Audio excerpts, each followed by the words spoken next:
చూడమ్మా, ఈ పార్టీలు మారేటోళ్ళంతా వీళ్ళనంతా రాజకీయ వ్యభిచారులను చేసిండు కేసీఆర్. మేము చేయలేదు. మా దగ్గరికి కేసీఆర్ దగ్గర ఉంటే రాజకీయ వ్యభిచారం చేయాల్సి వచ్చింది. కాంగ్రెస్ లో ఉంటే ప్రజల పక్షాన పనిచేస్తామని మా దగ్గరికి వచ్చిన వాళ్ళేమో వ్యభిచారంగా పోయిండ్రు, వీళ్ళేమో అభివృద్ధి కోసం వచ్చి. మీరు అది గుర్తుపెట్టుకోండి. ఒక్కడేంది, అందరు పిలిచిండు. నన్ను కవిత పిలిచింది, కేటీఆర్ పిలిచిండు, కేసీఆర్ పిలిచిండు, అందరు పిలిచిండ్రు.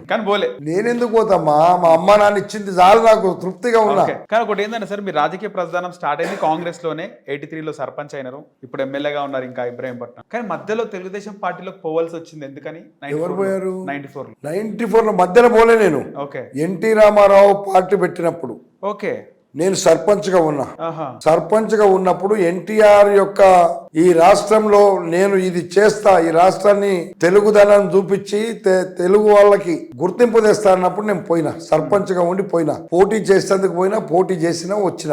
ఎన్టీ రామారావు చనిపోగానే మళ్ళీ వచ్చి నేను ఒరిజినల్ గా అంతకుముందు యూత్ కాంగ్రెస్ లో ఉన్నా. ఒక 7 ఏళ్లు మాత్రం నేను టీడీపీలో ఉన్నా.